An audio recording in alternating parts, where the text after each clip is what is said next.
This story happened in the year 1991 and is a very tragic but true story. My wife Alex and I were invited to my best friends, Tim and Jessica's private mountain house for the night, and to have a sort of small house party. And they had recently gotten engaged and invited us to celebrate with them. They also asked my brother Daniel and his girlfriend Madison to join us as well. My brother drove us all to Tim and Jessica's house. It was a wonderful private house in the woods and mountains.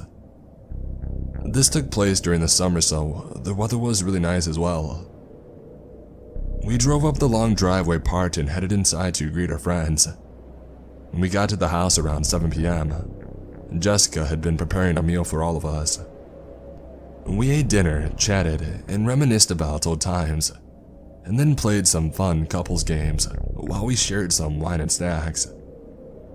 I honestly don't remember what the time was. I'm guessing around 10 p.m. or something, but we heard a knock on the front door. We all looked at each other with great confusion. I asked Tim if he was expecting anyone else, and he said no. Jessica opened the door and I stood next to her, and it was a woman. She must have been in her early 20s. She looked pale and had dark bags under her eyes. She said that she and her husband had broken down and they needed help. She then pointed behind herself and down the driveway. There is a pickup truck with the hood of the bonnet open and some guy waving at us. Myself and Daniel didn't know the first thing about cars, but Tim did. And so Tim offered to go down with some of his tools and to take a look. Meanwhile, the girl waited inside. She took a seat and the first thing she said was, "Do you have any food?" We all didn't say anything for a second, probably because of how weird and awkward the situation was. Jessica, being kind, said there was some leftover chicken that she could have. Jessica made her up a plate and handed it to the girl. She started to eat it so quickly, like she was starving or something. Each of us tried to make small talk with her, but she gave some vague answers though, and it didn't seem like she was interested in talking. I asked what she was doing out here and how they broke down, as I found it really odd that they got stranded right at the bottom of the driveway. She then said that me and my brother were on our way to go camping. I said, "Brother, I thought you said you're with your husband." She carried on, slowly eating before mumbling, and said something like, "Oh yeah, I met my husband." I thought, something just isn't right with all of this. And so, I went to take a look through the window down the driveway, and I couldn't see Tim or her supposedly husband. I said to my brother Daniel that we should go down and check if everything is alright, and he agreed with me. Daniel and I headed down the long driveway, while sharing each other's suspicions about that girl. When we got down to the car, Tim nor that guy was anywhere in sight. But what we did see was the toolbox that Tim had brought with him. It was on the floor with tools scattered everywhere. Daniel and I called out a few times, Tim, are you out here?" Both of us scanned the nearby woods and we couldn't see a thing. It had gradually been getting darker, and we couldn't see anything without flashlights, so going further into the woods was pointless. And so Daniel said that we should go back and call the police. About halfway up the driveway, we heard a scream coming from the house. It was one of the girls. Daniel and I ran up to the house as fast as we could, burst through the door and couldn't see where the girls were. We each called for our other halves' names. We heard another scream coming from upstairs. We ran upstairs and saw that girl kicking and screaming at the bathroom door while holding a kitchen knife. Daniel and I tackled her to the ground and disarmed her of the knife. Daniel held the girl down while I went to check on the girls. Jessica had been slashed with a knife on her arm. It wasn't serious, but she was in some pain. Alex and Madison were untouched. I said that Tim is missing and we don't know where he is. Alex went to call the police but said that she couldn't get through. She said that there was no dial tone. As we couldn't get through to the police, I said let's just tie this girl up and wait until we figure out what to do. I asked Jessica where the flashlights were. Daniel and I grabbed the flashlights and said, we needed to look for Tim as we think he was in trouble. I said to the girls, keep trying to get through to the police. We'll be back in 20 minutes and then we would drive to the nearest police station or anywhere with a phone in Daniel's car. Daniel and I went outside and we searched nearby for Tim. We walked around in the woods calling Tim's name. After some time of searching, we came across a telephone pole that had been chopped down.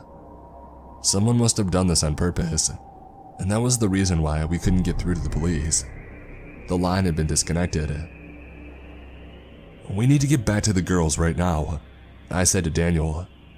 We started running back towards the house, and then we heard something on the other side of the woods. It was what sounded like 2 gunshots. Daniel and I carried on running. Eventually, we got back to the bottom of the driveway, and were shocked to see that the pickup truck, along with the tools, were now gone. We didn't have time to ask questions as he wanted to get back to the house and to check the girls. When we returned to the house, it was empty and the girls were gone, and somehow, so was the girl who was tied up. We searched the entire house, the backyard, and again the nearby woods, and found no one or nothing at all. Me and Daniel got in our car and drove as fast as we could to the nearest police station, and we told the police everything that had happened. We waited at the police station for them to return. They came up with nothing, just like us. I'm gonna skip all the searching and warning because this story is depressing enough. This story has haunted me my whole life. I don't know what happened that night, who those people were, or where my wife or the others had gone missing to. My brother and I remain close and still do to this day.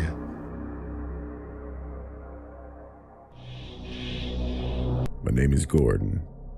I'm 22 years old, but this story happened when I was 10, and it takes place in Florida. Me, my 6-year-old brother, and parents were on our way to Disney World for the weekend. It was our first time driving there, and we got a bit lost. We had to leave in the afternoon, and it was quite a long drive from where we lived. And like I said, we got a bit lost. It was dark outside, and we had to drive through the country lanes, but it wasn't just dark. It was basically pitch black because there were no street lamps whatsoever. The country roads we were driving through were quite creepy. I know me and my brother were freaked out, and to be honest, I think my parents were too. We had been driving for a while and I had to pee very bad. I know we could pull over, but I really didn't want to because it was scary as hell out there. But unfortunately I couldn't hold it anymore, so I asked my dad to pull over. I got outside and I walked over to some nearby bushes, which led into a forest. It was pretty cold outside and I was shivering. Like I said, it was pitch black, but I could see a little bit because our car's headlights were on. I went to do my business when I heard a branch snap. I looked up and towards the woods, and I saw some kind of light. It was a lantern. I looked closer and it was floating up, and then I saw it wasn't floating. Someone was picking it up, and the lantern light revealed a face I would never forget. It was a man who looked to be in his late 40s. He had gray beard, and he was smiling with his eyes wide open. He had crooked yellow teeth. I stood there in shock with tears in my eyes. He then motioned with his finger for me to come toward him. I pulled up my pants and ran back to my car. My mom said to me, "Are you okay, sweetie?" I just smiled and said, "Yeah," and we continued driving. I didn't say anything to anyone about what I saw, and I still had to pee, but what was on my mind was that man I just saw. We finally arrived and I was able to use the bathroom. Me and my brother were, and still are close, so that night while we were laying in our beds, I told him what I saw, and to my surprise he didn't seem that freaked out when I told him. He looked down with a worried look on his face. Then he told me something he saw in the car while we were pulled over. He was looking outside of his window, which were farm fields. He said he saw what looked to be a family of 4 standing in the middle of a field, who were also holding lanterns. He then asked our mom who were those people, and her response was, "What people? There's no one out there." And at that point, that's when I got back in the car. That night, and many nights after, me and my brother have discussed We discussed what we saw, and we didn't know if it was real or not, or our imagination. I personally still believe to this day what I saw was real. This story still haunts me and gives me chills every time I think of it. What do you think?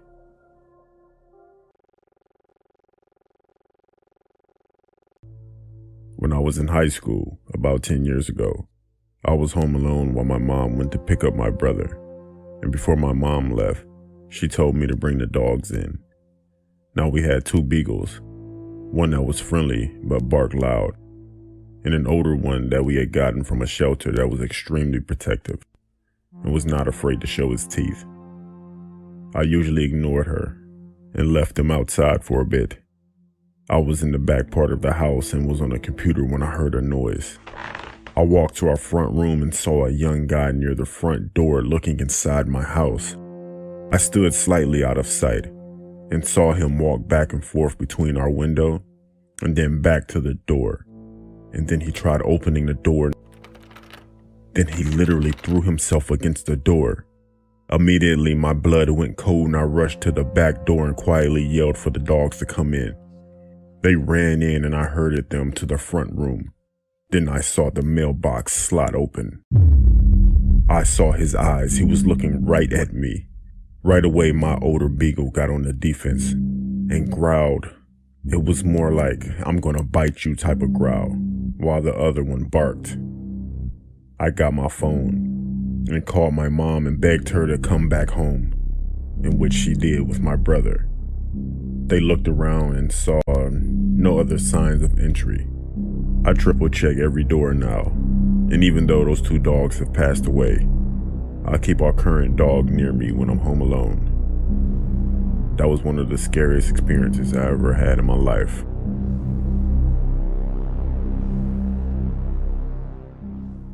I'm a 21-year-old woman, and when I was 5 years old, I could remember a situation happening. Then when I was a little older, I figured out that it could have gone very bad. My street was full of kids and our parents all knew each other. Every weekend, someone would have a sleepover. One Friday night, we all begged our parents to stay the night at Lisa's house. She was 6 years old at the time and lived 2 houses down from me. We were all outside, and once our parents said yes, we all went to our houses, bathed, grabbed blankets, and went to Lisa's house.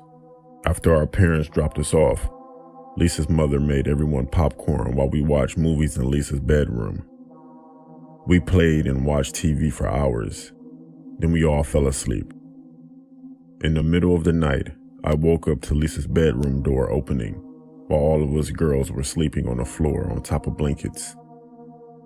When I turned toward the light that was outside of the open door, I saw Lisa's dad in the doorway looking at us. In my 5-year-old mind, I thought he was just checking on us, so I went back to sleep. After being asleep for a bit, I wake up again, and it's her door opening. It's her dad again. He's standing in the doorway looking at us with the camera. I thought it was weird, because he had his shirt off also. I didn't let him know that I was awoke. When he walked away from the door, I waited a few minutes and ran home. I knocked on my big sister's window, which was downstairs, and she let me in. I told my parents, and they never let me back over there again. A few years later, Lisa's father was arrested for trying to kidnap a little girl who was outside riding her bike near her house. Every time I think of that night at Lisa's house and what he was caught for, I cringe because who knows what he was thinking and what he wanted to do. I'm glad he got caught and no other kids got hurt.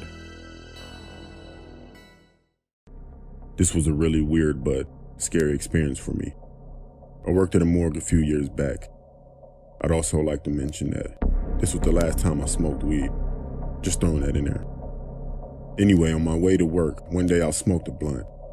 I bought the weed from some random guy, not my usual person. Anyways, this was actually my first day out of training, and they trusted me to be by myself.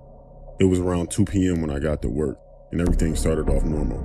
I hated the smell of that place though. We had a good amount of bodies stacked up there, and I was working on one. I turned around for a few seconds while looking for a tool, and I heard a moan from behind me. I paused for a second and remembered that some bodies still have air in them, and the air continues to come out, and the bodies will still make noises and sometimes move. I gathered myself, turned around, and now the man on the table, his eyes were wide open, as if he were looking at me. I paused once again and told myself that this is normal. At this point, it's starting to get dark outside and it starts raining by coincidence. I know this sounds like a cliche horror story, but it really did happen. My anxiety was an all-time high, so I took a break. I had the munchies, so I decided to snack on a bag of chips. Then I heard something in the hallway. I couldn't tell what it was. At this time, I had the sweats, but I wasn't hot, but I was also really hungry. I got up to see what that was in the hallway. Then I heard something. It stopped me in my tracks before I reached the door. I stopped and I thought, I'm here by myself. I got the courage to walk into the hallway. When I turned the corner, I saw one of the bodies standing at the end of the hallway. I froze and I just stood there. This felt like a scary movie, but at this point I would be yelling for the person to run, but I couldn't move. I thought to myself, am I tripping right now? The body started walking toward me and I backed up. I rubbed my eyes for a few seconds, then I looked back down the hallway and the guy was gone. Again, I stood there for a few more seconds. Out of nowhere, every door in the building opened with force, and at the same time, that laugh again. I ran out of there so fast and called my boss. He laughed at me and came in while I sat in my car. He checked the building and everything seemed normal. I quit right there on the spot. I don't know. Maybe I was blazed, but the fear I felt was real. I know I haven't smoked since then, or ever worked with dead bodies.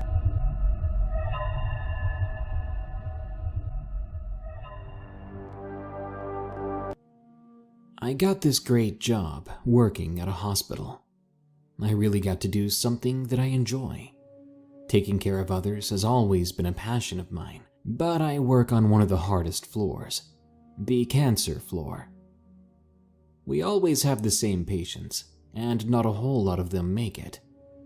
This makes my job hard in a lot of ways. You could probably guess that I've seen my fair share of death since I started here. Anyway, I work the night shift, and at night it can be a little creepy when you have to go to the morgue. One night, me and a coworker were taking someone down to the morgue. Now, let me explain. Our morgue is a little freezer box that is in the basement, and it smells horrible. Plus, it has a ramp to get into it. So she and I wheel the body down there, and we push it up the ramp. And then we begin to argue over who is going to push the body inside. Of course, I lose, so I swing the freezer door open, and I push in the body. Then I slam the door shut. We start to fill out our paperwork when we both look up at each other. She says to me, "Did you hear that?" I said, "I think so." We both turn and look at the door.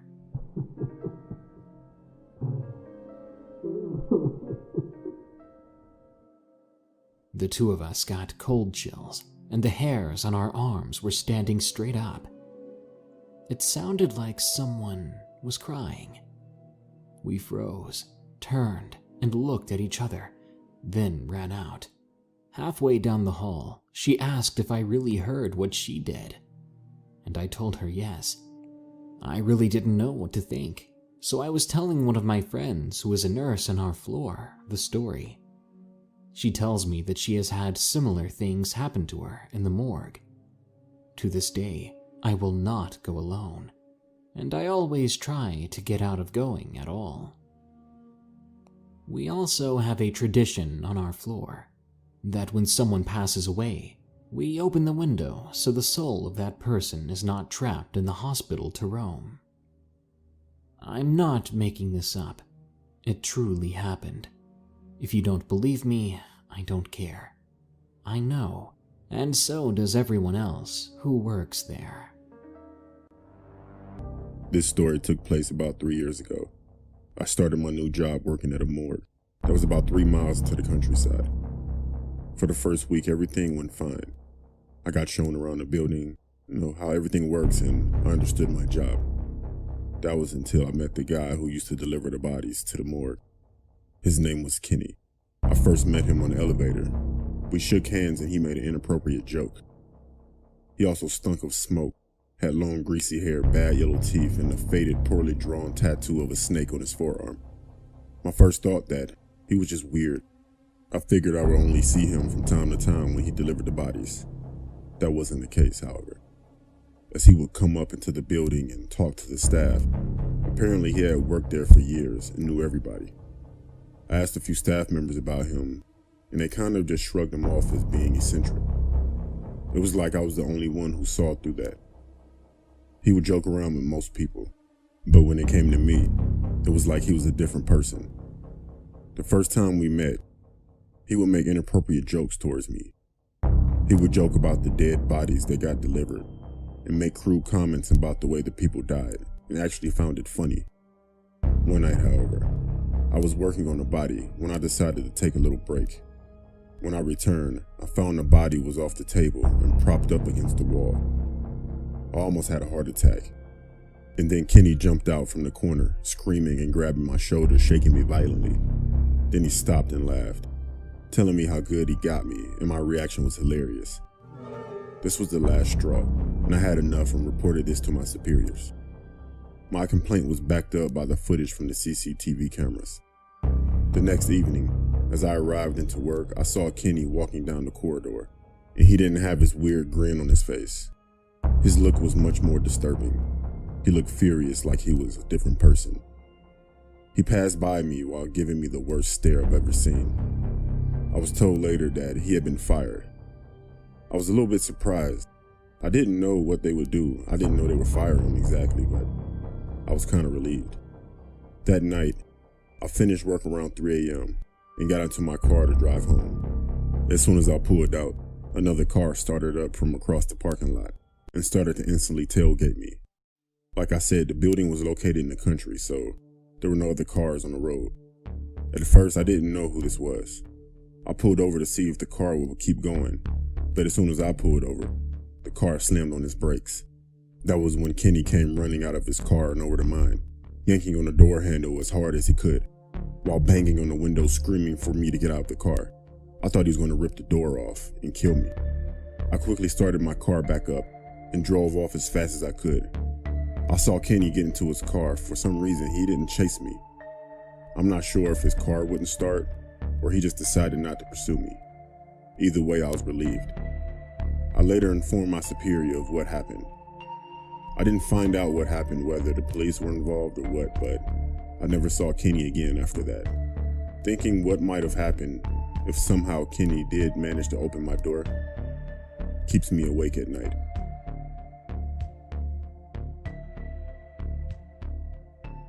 My brother is a mortician at a facility in New York, and one night when I was visiting, he asked if I wanted to go to work with him so I wouldn't be alone in his house. I reluctantly said yes. What's the worst that can happen, right? Boy, was I wrong. To start off with, this place was creepy as hell. Dark and smelled funny. He said it was normal, and it was probably the smell of the formaldehyde, so I just ignored it. After a little time of chit-chatting and catching up, he told me that he needed to get to work, but that I could stay in the little adjoined office and watch some TV, and so that's exactly what I did for a little bit. The entrance to the morgue had swinging doors, and you could hear when someone was coming in or out of them. He came to check on me a few times, so I heard them. After a few hours of being by myself, I started to doze off, when the sudden sound of the doors woke me up. Expecting for my brother to walk in and greet me, there was nothing. Again, I started to fall asleep, and yet again, the loud doors went off. You couldn't tell if someone was coming in or out, but they kept on swinging and didn't stop. Thinking my brother was playing a joke on me, I got up and went to tell him to stop, but to my surprise, there was only a little girl standing there, playing by the doors, pushing them. "Hi," I told her. She looked at me and didn't say a word. One of the things that caught my eye was a pretty blue dress with a pink ribbon that she was wearing. "Your dress is pretty, and the bow makes it stand out." Again, no reply. She looked down and started to run the opposite way, towards a lonesome hall. I thought the kid belonged to another employee, so I went back to my chair and sat down. A couple of hours later, when my brother's shift was over, he finally woke me up to go back to his place. As we were driving, I started to tell him about the doors and the little girl with the cute blue dress and big pink ribbon. He slammed the brakes. "What the hell? Why did you brake?" He told me with a chilling look on his face. "Last night I did an autopsy on a little girl that drowned. She was wearing a blue dress with a big pink ribbon." My blood ran cold, and I've never been to work with my brother ever again. Growing up, I lived in a heavily forested area. There's this now abandoned house that was in the woods behind my childhood home. The driveway connected to ours and broke off and circled around our garage and went deeper into the trees. It was a single-story house with a nice big front porch and had an outdoor overhang instead of a full garage. When I was a kid, we had an elderly neighbor who lived back there named Mr. Fisher. He was a Vietnam vet who was partially blind in one eye. He normally wore glasses or an eye patch on the rare occasions that we would see him outside. He kept to himself mostly and never really had any visitors. It was about 20 years ago, back when I was in high school. I was home alone playing on my Nintendo. I remember that it was later in the day and it was raining pretty hard. I was grounded for some reason that I can't remember, and I was bitterly sitting in my room taking out my teenage frustrations on the game, and that's when I heard screaming from behind my house. I paused my game, cracked open my window, and listened. Every few moments I would hear a faint screaming coming from Mr. Fisher's house, maybe 50 or so yards away from my own. I couldn't figure out if it was an angry scream or a terrified one, but I remember just sitting there for a few moments and listening to it, more curious than alarmed. After a few minutes I got bored and shut the window and returned to my video game. I don't know why I didn't call for help or run over and knock on Mr. Fisher's door to see if things were okay. My only explanation was that I was a bitter teenager and I didn't want to be bothered with anything that wasn't my business. Later that night, after my parents came home, I was lying in bed when I once again heard the muffled screaming coming from behind the house. This time I could tell it was labored and ragged, and I can remember being annoyed, wishing that whoever it was would just shut up already. I didn't even mention it to my parents the next morning. So about a week goes by, and I have completely forgotten about the screaming I heard that night. I was outside throwing the football with my father, when the mailman stopped his truck and asked us if we had seen Mr. Fisher. Apparently he had not been collecting his mail. My father replied that he hadn't seen his car for a few days, and I remained silent. The mailman and my father walked down the driveway and knocked on Mr. Fisher's door. The next thing I remember were the sirens. An ambulance, a fire engine, and several police cars arrived. I spent most of that afternoon up in a tree, watching Mr. Fisher's house as law enforcement and paramedics went in and out. My father had found Mr. Fisher's front door unlocked. He had been lying in a crumpled heap at the bottom of his basement stairs. It appears that he had fallen and broken both of his legs. But it wasn't the fall that killed him. It was the rats. My father eventually told me that the coroner reported the man had been eaten alive while he was screaming for help, unable to climb back upstairs. He had defensive wounds all over his hands from swatting at them, and several dead rats were scattered around, but in the end, there had been too many of them to fight off. His face had sustained the worst damage. There was almost nothing left of it when they found him. The coroners were convinced that he had been alive through the worst of it.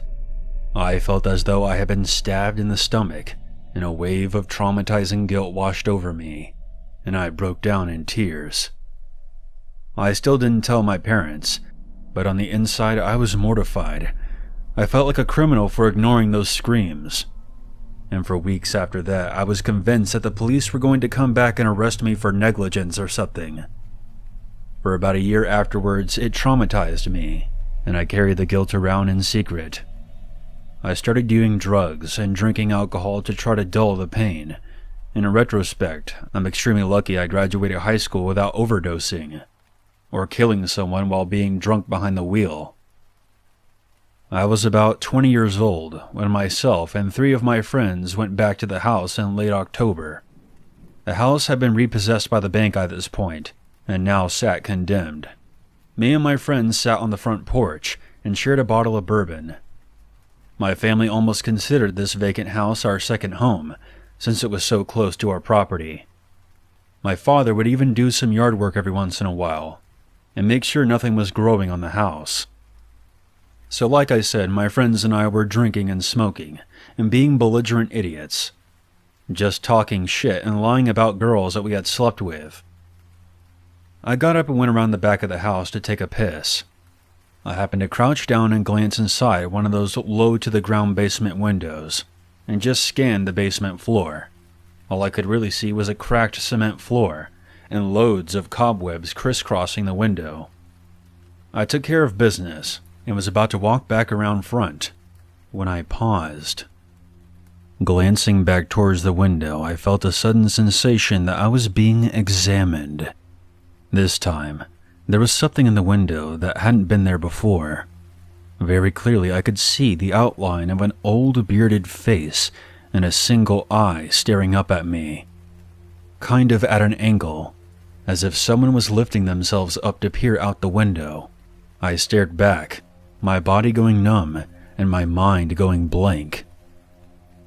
I suppose that this is the part in horror stories where the people would say, "I felt a chill go down my spine," or "my blood ran cold." I didn't feel that way. I just went numb as I looked back at the figure in the window, the unmistakable feeling of being caught in an act washing over me, like I had been vandalizing the place or something. I believe the eye contact lasted for about 10 seconds, maybe slightly more, and I eventually just turned around and walked away. When I got to the front porch, I told my friends I was heading back to my garage. For a few short hours, I was convinced that it had been either a squatter or maybe my imagination. But that night I had the most horrific nightmare. I was trapped in a dark room with rats crawling all over me and gnawing at my face as I lay helpless. I woke up the next morning feeling sick. What bothered me the most was that whatever I had seen in the basement window, there had only been one eye visible, just like when I remember my old neighbor. It wasn't until I was about 30 years old that I had made peace with the fact that I had seen the man's spirit. He had been staring back at me in distress and confusion, wondering why I hadn't helped him. I have read several books on the paranormal, and I came to the conclusion that his spirit wasn't yet at peace. My parents eventually sold that house to me, and today I only use it as a summer home. But I've never wandered back to the old man's property again. Several times he's made his presence known. A few years ago, I was jump-starting my car outside in the driveway, when suddenly 4 rats shot out from under the axle, between my legs, and scurried away towards Mr. Fisher's old home. Last year, there was a soft knock on my window as I sat in my living room. And only a few months ago, I was awoken from a deep sleep because I thought I could hear screaming from outside. My biggest fear now that I'm an adult is being alone and in pain, and having no one to come and aid me as I scream for help. I guess this is my way of finally getting it off my chest. When I go back there this summer, I plan on returning to Mr. Fisher's house. I will try my best to apologize to him, and I can only hope that this will finally put his spirit at rest. This happened when I was 14 years old and staying at a friend's house. It was a cold, misty, moonless October Friday night. Halloween was upon us, and all the usual pranks that come along with it. In the weeks up to that night, the usual pranks of knocking on doors and running, friends knocking on windows to scare you, stuff like that. But this night was different. This night is what nightmares are made of. Recently, my friend's sister, who for this story we'll call Jamie, was being harassed and stalked by some guy who she didn't know. We just came back from a haunted house. Then we turned on the TV and started to watch The Exorcist in the living room. It had to be around 11 or midnight, and the dog started to bark at the back door. So I went to see what she was barking at, and I heard the fence rattle. I didn't think anything of it as it could have been the wind or an animal. So I went back in the living room and continued to watch TV with my friend. Then all of a sudden, Jamie screamed from her room. We ran to see what was going on. Jamie said someone was knocking on her window and saw someone run to the back of the house. Just then, we heard someone trying to pry open the sliding back door. And when I ran in there, I saw someone standing there with a ski mask and hoodie on. His eyes were void of feeling, void of any sense of morality. I made sure the extra lock was set, and he seen me do this and started to bang on the glass. Then all of a sudden, he took off running. I asked my friend if the front door was locked, and a look of terror came over his face. He ran to lock the front door, then all of a sudden it swung slightly open. Luckily, he got there in time to stop it from opening completely. The intruder got his arm inside the door. He kept pushing it open ever so slightly, but my friend yelled for me to help as Jamie was frozen and frightened, screaming. I ran as fast as I could and slammed my shoulder into the door, smashing the intruder's arm in between the door and the door jamb. He jerked his arm out enough that we could close the door and lock it. The stalker was screaming and banging on the door, yelling over and over, "Jamie, I'm gonna get you. If not tonight, it'll be another time. And I'm going to kill those kids for what they've done." I grabbed a baseball bat and my friend grabbed a shotgun out of the closet. We thought he was going to try and get back in. We called the police and waited what seems like hours before we went out to see if anyone was around. But all we found was handprints on windows and footprints in the mud leading to the backyard. The stalker's identity was never found out. And after that incident, Jamie was never bothered again. But after the incident, Jamie was never the same. She was quiet, distant, and it was hard for her to trust people. It took a long time for her to be herself again. It makes you think you never know who is watching you, who is following you in person or on social media. You don't know what their intent is, or if they have nefarious intentions. The world has become an information nightmare, and for that you never know who is spying, peeping, and lying, waiting to ambush you. You always have to be aware of your surroundings and ensure you are able to keep yourself safe.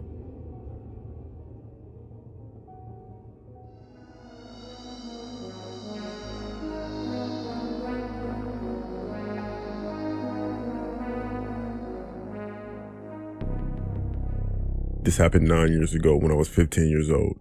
It was a Friday morning at school, and my friend told me that she would spend the night. Throughout the day, we spoke about what we could do for entertainment, but by the end of the day, she let me know that she couldn't stay for the night.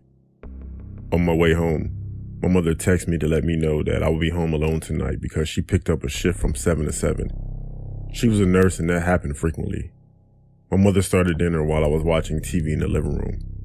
But as I'm watching TV, I randomly look out of the window because I heard a car going down the street, and like I usually do, I look at it because we live right at the end of a dead-end street. This car didn't stop, it just circled around and crept down the street.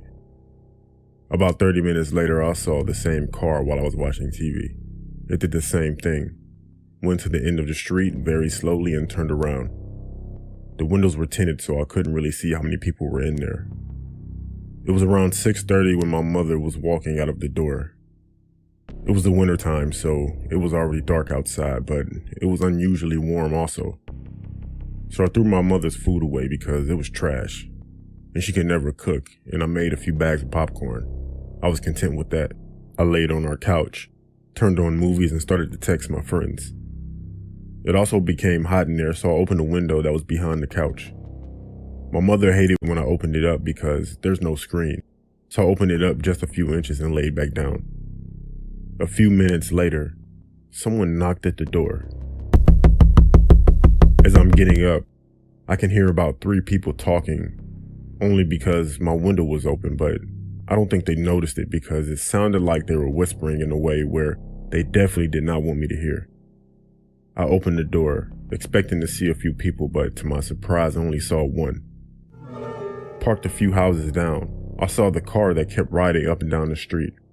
But anyways, when I opened the door, the man asked me was Daryl home. I said that no Daryl lives here. Then he asked me were my parents home, and I said no, my mother's gone for the night. He said okay, with a smirk on his face. And he said sorry to bother you, and he left. I laid down, watching a few movies, then I dozed off. Maybe around midnight, I think. All of a sudden, I was awakened with a sound. I didn't know what it was. I looked at the clock and it said 3:02 a.m. Then I heard another noise. It was footsteps behind me outside of the window on my front porch. I continued to lay down flat on the couch. Then I stuck my head just above the back of the couch very slowly. I've never been so frightened in my life. There was a man pressing his face against my front window trying to look inside. I was frozen in fear. I don't think he could see me because I was right under him, and it was dark inside with the only light being my TV. Then the guy did something that almost made me scream. I laid flat again on the couch and the guy in the window said, "She's asleep right there. If she screams, I'll shut her up." He then started to lift the window. I ran in the kitchen to grab my mother's gun while he struggled with the window. As I'm running, I dialed 911 and put them on speaker. I explained the situation, ran to the window with the gun, pointed it and told them that I would shoot, and the police are on the way. The guy was halfway inside when I held the gun to him. He froze while the other guys ran off the porch. I made the guy stay there when the police were on the way. He was arrested and my mother never took a night shift again. At the same time, I'm glad my mother taught me what to do in those type of situations because it could have ended up a lot worse.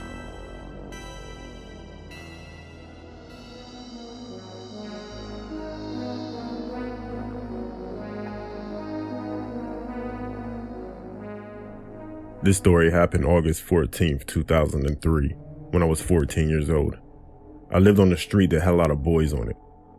All of us were the same age and would frequently spend the night over each other's houses and simply just hang out. There were literally around 10 boys the same grade. It was a Thursday afternoon when 5 of my friends came over to hang out. We were all inside my room when all of a sudden the power went out. I yelled outside my window to tell my father because he was cutting our grass. I went to check the fuses, but the power never turned back on. All of my friends went home, and shortly after that, they all started calling me, telling me that their power was also out. So we all met outside and played football in the street. At this point, it was all 10 of us plus other kids. Once it started to become darker outside, we started to notice that it was a blackout, but we didn't know the severity of it. It was very hard to see, so we all grabbed flashlights and played hide and seek. We ran everywhere on our block. My parents rode down our street while we were playing, along with other parents. After a while, we saw some old guy walking down the street that we didn't know, but we didn't pay any attention to him. As it grew later, we all decided to go home. A few guys came to my house, but no one's parents were home. At least that's what I noticed. I don't think anyone else noticed it though. My friend across the street stayed home, so we all called him. He was telling me that he wished that his mother would stay out of his room. I asked him why did he say that. He said because when he went to his room, his underwear was dumped all on his bed everywhere. I said that's weird. Then he said, I keep hearing her upstairs walking around the room. I told him that's impossible. Then me and a few of my friends got up and looked out of my window across the street at his room. I asked him, does he still hear the footsteps? And he said, yeah. Then we all saw someone walk across his window. It was that random guy we saw earlier. I told him that is not his mom and to get out of the house. Then we called our other friends. ran across the street and ran into the house. We beat the crap out of that guy and called the police. We come to find out that this guy had been arrested in the past for similar acts. Luckily, we saw him when we did, because who knows what would have happened.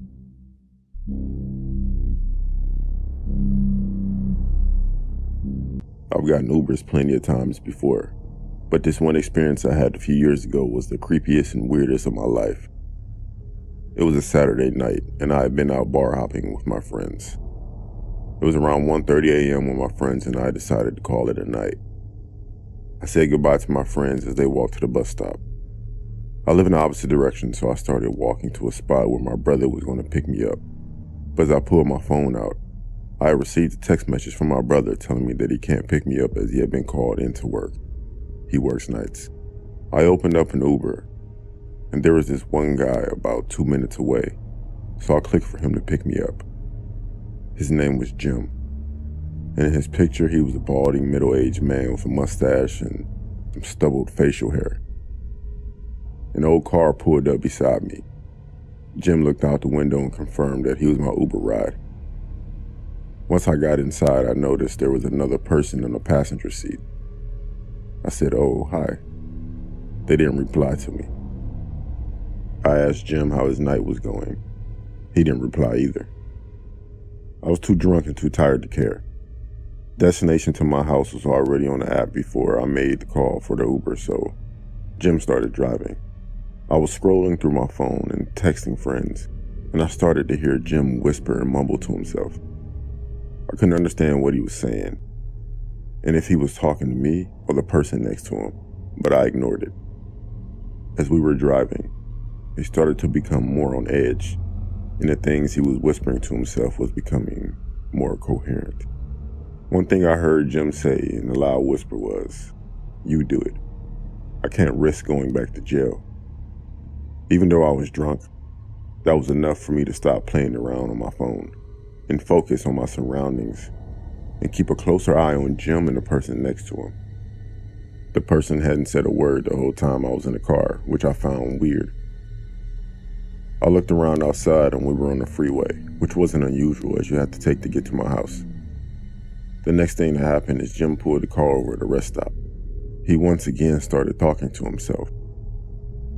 Jim then said, "I won't do it. You can't make me." He then hit the person next to him in the face, and he got out the car. He grabbed something from the trunk and walked off into the darkness. I was stunned with what was going on. I asked the person in the passenger seat if they were all right, but once again, they didn't say anything or do anything. I asked again, this time tapping him on the shoulder. Something didn't feel right after grabbing hold of him. It felt cold. I took a closer look at the person, and to my complete shock and horror, the man looked lifeless with a hoodie on, and with white and bluish purple type skin. The expression on his face was shocking. It was as if he were frightened to death. I sat back in the seat and couldn't believe what was going on. I could hear something from outside. It sounded like dirt being shoveled. That must have been what Jim was doing, digging some type of ditch or grave. At that point, I got out of the car and ran down the road, hoping to spot another car to pick me up.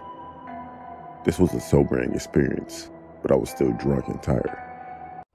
I ran down the road, but didn't get very far without being out of breath and needing to throw up. I'm not sure if I'm running around at night after drinking or the horrifying experience. Maybe both, but I felt sick. I turned around to look at Jim's car. I started to fear the worst when I saw the car start. I thought he was about to chase me down, but he didn't. He just started the car and then sped off into the night, never to be seen again. I felt so relieved, but I still kept fearing he would come back.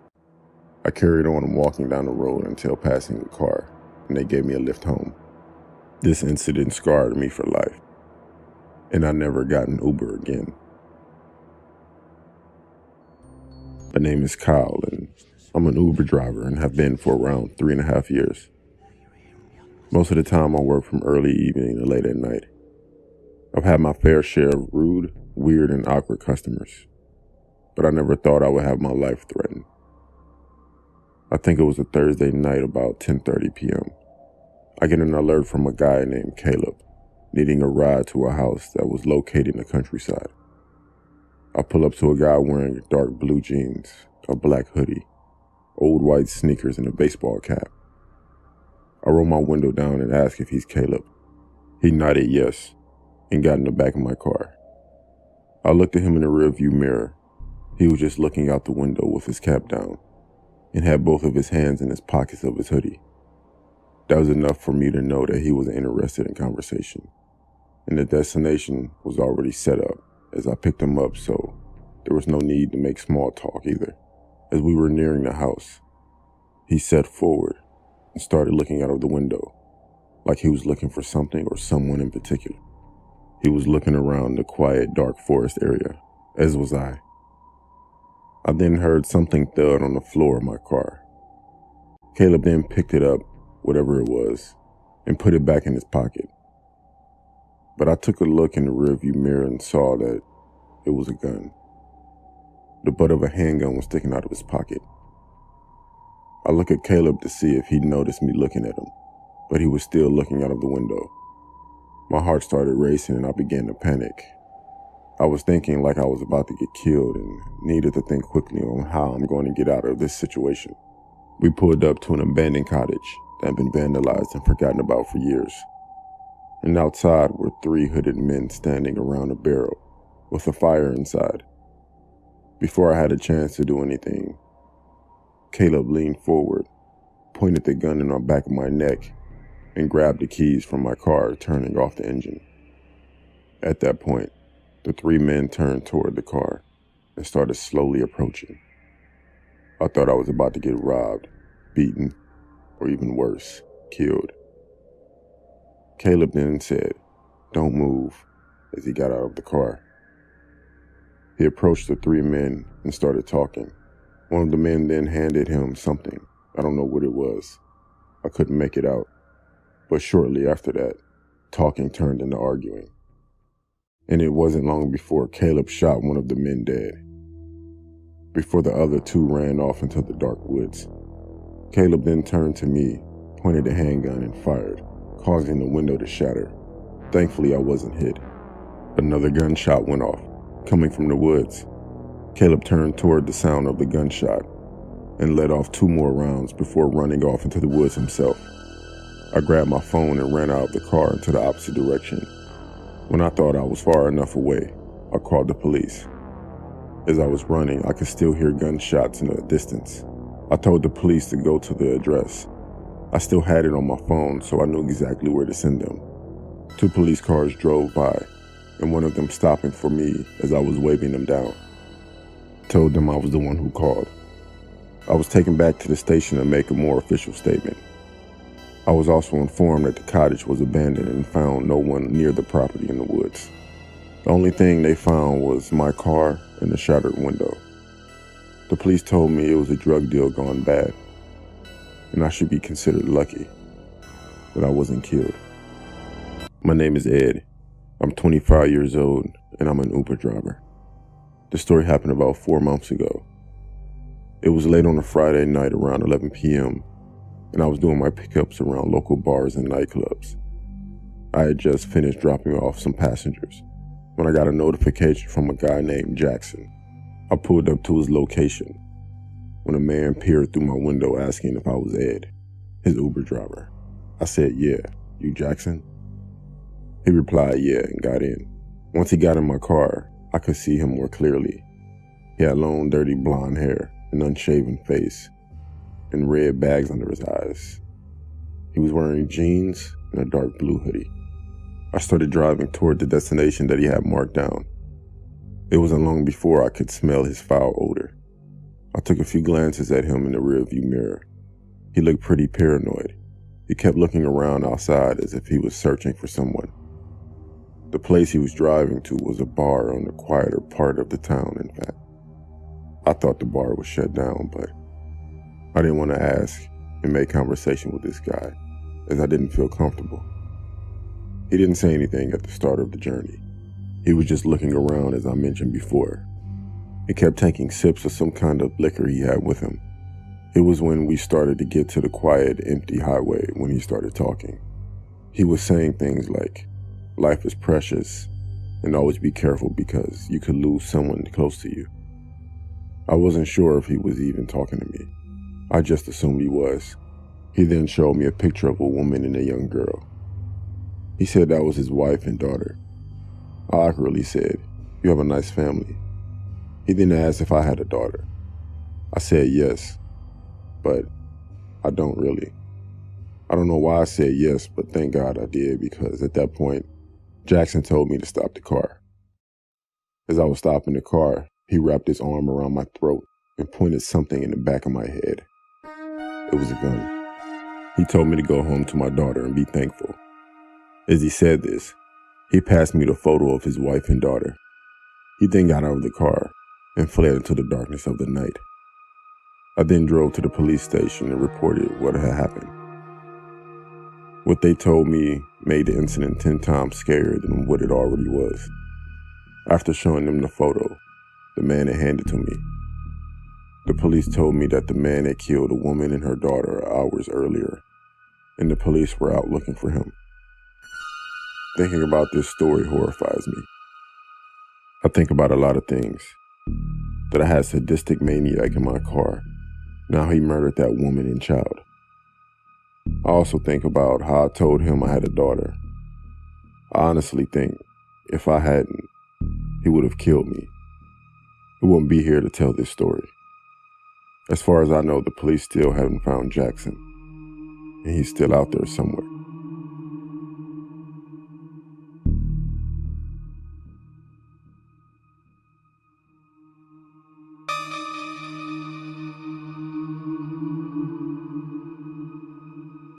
I mentioned in a previous post that for a good week, my car was in the shop getting fixed.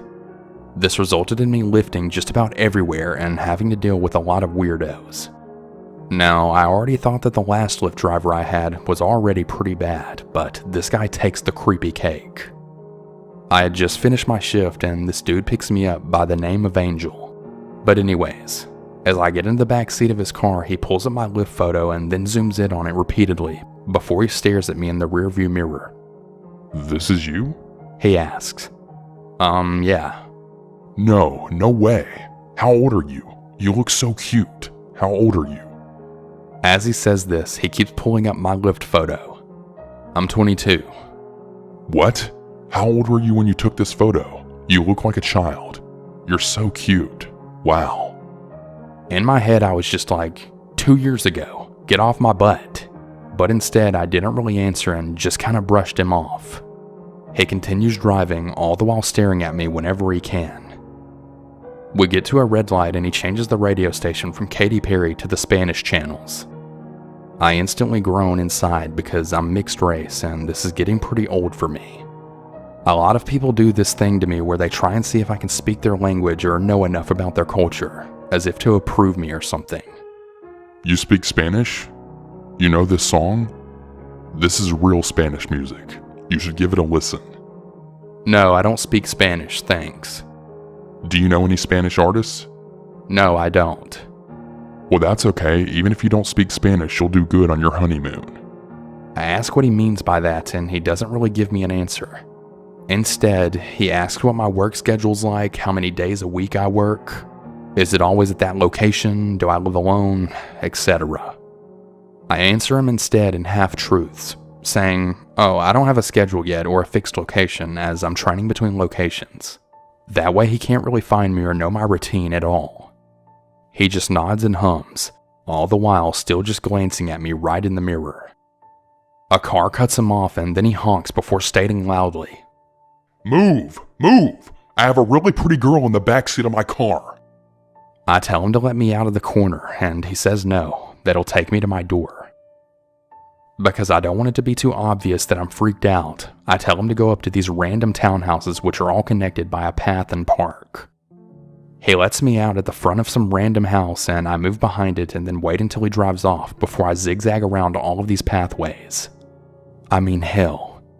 I almost got lost myself by walking around all these weird pathways until I finally found myself home. So yeah, Angel, let's definitely not encounter each other again.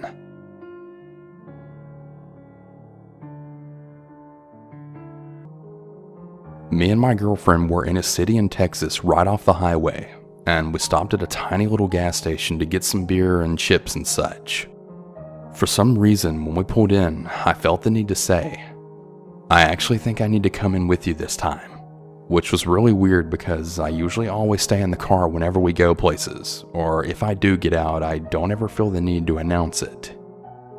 When we walked in, everything felt normal. We were kind of just laughing and joking around about the half-naked Modelo girl cutout had a super pixelated face. We then started looking at all of the beer, and I was being really indecisive, but could tell that we were both getting really sketched out, so I just grabbed 2 coconut margarita type drinks without even thinking about it and rushed to the counter, thinking that we needed to get out of there really quickly. There was this growing feeling of being watched. It was like pure malice that I haven't felt before. I can't really describe it. There was an old Hispanic man leaning on the ice cream cooler right by the counter and pretty much watching every customer. Everything just felt slow. It's hard to explain.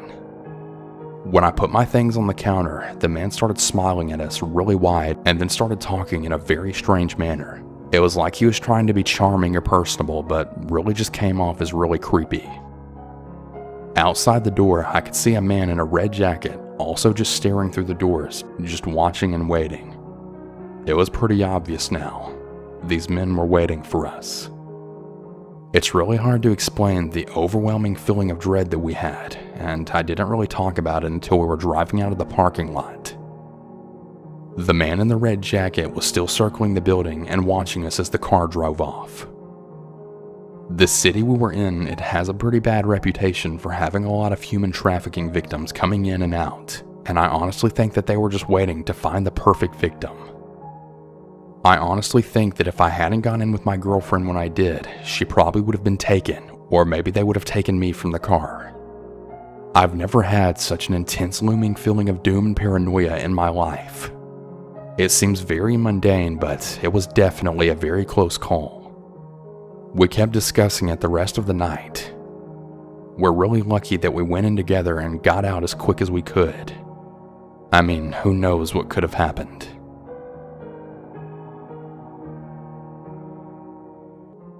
The story happened a couple of years ago after a breakup. I had a little time to myself and I just wanted to meet new people. Not necessarily to hook up, but just go on dates. Here enters JB. Seems nice enough, and we met at the nearest city. We had a pretty good date, and I say goodbye. We make some more arrangements to hang out, and eventually we end up back at his flat in an area of a city that I knew quite well, as I lived there as a student. So I felt pretty confident and comfortable that his flatmates would also be home, and that I wouldn't be completely alone with them. We're sitting downstairs watching The Office when his flatmates come home and they're making their meals, and then he suggested finishing watching an episode upstairs before I left for the bus. Well, he has the smallest room with a single bed and no chairs. He lays down on the bed and I sit on the end of it. He encourages me to move up and I awkwardly do just that. He says that he can't see, so to lie down. So I lie down on the bed pretty uncomfortably, but try to think logically, and we hadn't even kissed yet, so I mean, what could really happen? Right at that moment, I really wish that I had just left. Without even a cuddle or anything, the guy just grabs my arm and then tries to shove my hand down his shorts. Nope. Luckily for me, I was kind of clutching my handbag pretty close-ish, and I just flipped out of the bed into a standing position, threw my bag over me, and then ran downstairs, with him saying, "Oh my gosh, I'm so sorry. Please don't leave." He had no shoes on and he didn't know that I used to live in the city. I was so out of there and down a different street that we had come down earlier. I was totally freaking out at the bus stop and on the phone trying to get a lift home before he finds me. I finally make it home and no, I never see him again. I never saw him again, but make no mistake, that wasn't the last time I heard from him. He went mighty quiet after I ignored his messages begging for me to meet up with him again. I spied on his Facebook when he did go quiet, just a little curious. And he had just moved in with a girlfriend. I mean, this was mere weeks after the event. Who moves in with someone that quick? Or maybe he was already seeing her. I guess I'll never really know. Cue about 6 months and nothing. I hadn't been on Plenty of Fish for a while after that, and then in January, I get a message from him. He split with his girlfriend and he just wants to meet, chat, and have a coffee with me. Being a little bit lonely, I kinda thought about it. I agreed, but I said that we could only meet in public. He agrees. We make plans on that evening and I'm leaving work and he says that he can't make it and that I should just meet him at his place. Nope. I decline and I go straight home. This goes on for a further 6 months and him badgering and guilting me into saying that I'd meet him at a coffee place and then him changing the plans last minute, then me canceling. This probably sounds like nothing until about June, when I'd been messaging my friend who had lived the next town over. Let's call my friend M. M had a really psycho ex-girlfriend that he had told me all about, and M had a very normal name, but it was spelled pretty unusual, at least to me anyway. So one evening I'm chilling at home and I get a WhatsApp from a number that I don't recognize, and it's mentioned M and the way that his name is spelled. I obviously freak out and I then tell M that I think his crazy ex had sent me a message. Unfortunately, I've totally forgotten what the threatening message actually was, just that I was really freaked enough to ask who it was, and I then get a message back. You know. M knows. So M freaks out and I keep getting calls from this number into the early hours and the caller kept hanging up whenever I answered. I suffered from anxiety at the time and the next morning I was a total wreck. I went to work and got another slew of random calls. Later that night, I decided to tell my cousin everything that happened and she called from her phone. Guess whose voicemail she got? Yes, JB. She leaves him a message saying to not contact me ever again or else the police will be involved. I check his Facebook a little while later and he's apparently moving back to his home country. Hopefully I'll never meet him again. This probably wasn't the most scary or creepy encounter, but it was really playing on my mind and it really creeped me out. I remember this like it was yesterday. My brother and I were home alone for the night while our parents went out with their friends. He's 17 and I'm 13. My brother left soon after my parents, even though he was supposed to stay home. Recently, a new neighbor just moved in next door, some old guy. I saw him speaking with our parents the first day at his house. Anyway, we live in Florida and it was the wintertime, so it wasn't too cold. I say this because we have a pool in our backyard that's heated and I love swimming. At around 10:30 p.m. I decided to go swimming. I called my friend to let him know. So he said he'll come over. He only lives about a street away. I started to swim some laps and as I come up for some air, I saw the old man from next door standing on the outside of our fence leaning against the gate with the creepiest smile on his face. I lost all form in my swimming strokes and completely stopped. I played it cool and I said hi. He didn't even say hi, he went straight to, I noticed that your parents aren't home. I told him that my older brother is, and he then said, nah, he's not. I didn't see him when I was watching you through your bedroom window. I didn't say anything. I was just shocked. He opened up the gate and started to speed walk toward me. I began to back up in order to climb out of the pool while yelling help. He was getting closer, then he stopped and looked behind me. My friend was on the other side of the fence running toward us, and also on the phone with the cops. My neighbor ran into his house. The cops came, but the old man denied everything. He didn't know that my friend recorded him before he called the cops. He was arrested and eventually moved away. I don't know what his plan was, but I'm glad my friend showed up. Obviously, my parents were pissed at my brother for leaving when he was supposed to stay at home to watch me. But they were happy I was okay. To this day, I haven't seen that guy since.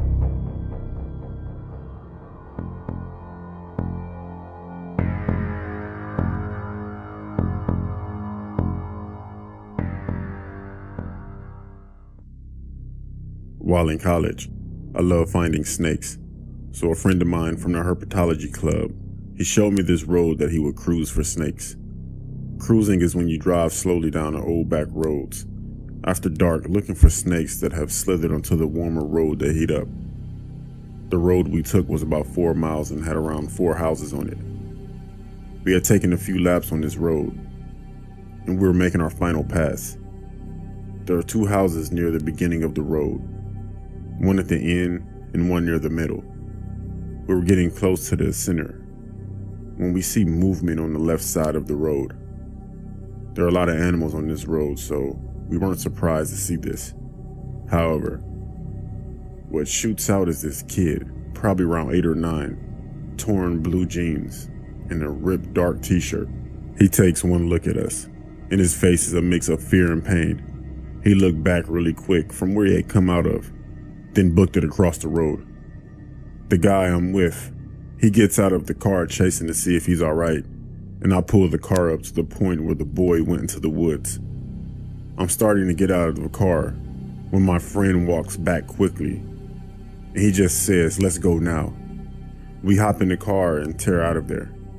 He says there's a graveyard about 10 yards into the woods where the boy had ran, and it was 5 gravestones with the same death date.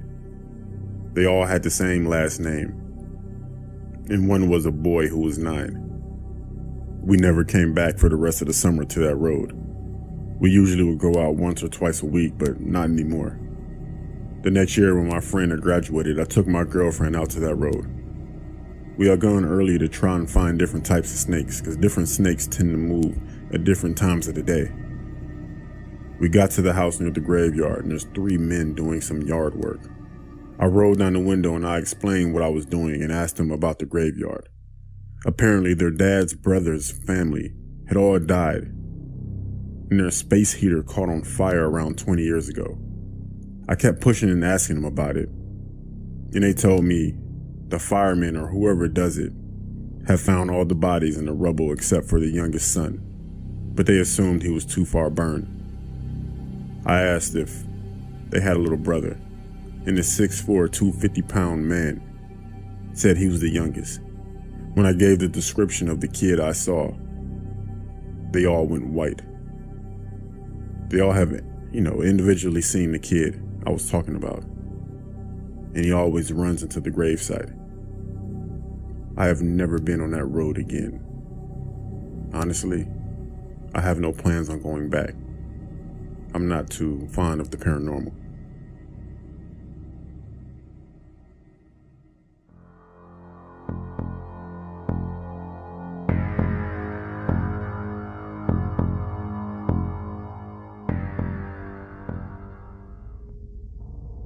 My aunt and uncle moved into a new house. I was staying with them for a week, but I got a weird vibe about their house. I was sleeping in the attic, and around 3 a.m., I woke up to find my 6-year-old cousin standing next to my bed staring at me. He just started telling me about his imaginary friend, Maury. The next day, when I asked his parents about it, they told me he didn't have an imaginary friend, and they said he never had one in their previous house. They decided to ask him about it, but he said he had no idea what they were talking about. The next night, around 3 a.m., I woke up again to find my little cousin staring right at me. He kept repeating over and over, "Why did you tell? Why did you tell? Why did you tell?" I tried to talk to him, and he started telling me about how Maury would appear in his dreams at night to eat dinner with his family when they were at the table. I asked him how he met Maury, and he told me that Maury came to him and asked him if he can come inside of him. He said, "Yeah, sure, come in." That's when Maury started to come beside his bed every night to talk to him. The next day, I told his parents, but they didn't believe me. They thought I was making it up. On my final night in the house, I was awoken by a faint thumping under my bed. At this point, I was very scared, but I worked up the courage to peek under my bed. I found my little cousin hiding under there. He said he was protecting me. He told me that Maury couldn't trust me and he wants me gone. and that Maury won't hurt me if he's there to protect me. Then he started going back and forth with someone who wasn't there, moving around like he was wrestling with someone. Then I heard the words, "Kill him." It was a deep, raspy voice that I've never heard before. Those were the last words I heard him say. I ran faster than I ever have before and made it at least 3 blocks down the road before my aunt and uncle caught up with me and begged me to come back. They asked me what had happened, and when I told them, again, they didn't believe me. When we walked back to the house and went upstairs, my cousin was in his bed, sound asleep. I left the next morning and never went back. That was a very creepy experience in my life. Very creepy. And I can't compare it to any other experience ever. And it's extremely difficult for me to talk about because I really don't know what was going on. My cousin doesn't remember while my aunt and uncle still don't believe me. At the same time, my cousin has always been weird ever since that day. And he doesn't make a lot of friends. I don't know. I figured that I'll get this story out there to other people so I won't keep it bottled up inside. To add to that, I've never been back to my cousin's house because I don't trust him, I don't trust my aunt, and I don't trust my uncle. Something's up with that family and it isn't something good. Just be careful of the company you keep. Whether it's your family, whether it's your friends, just always be careful. Because you never know the intentions of people around you.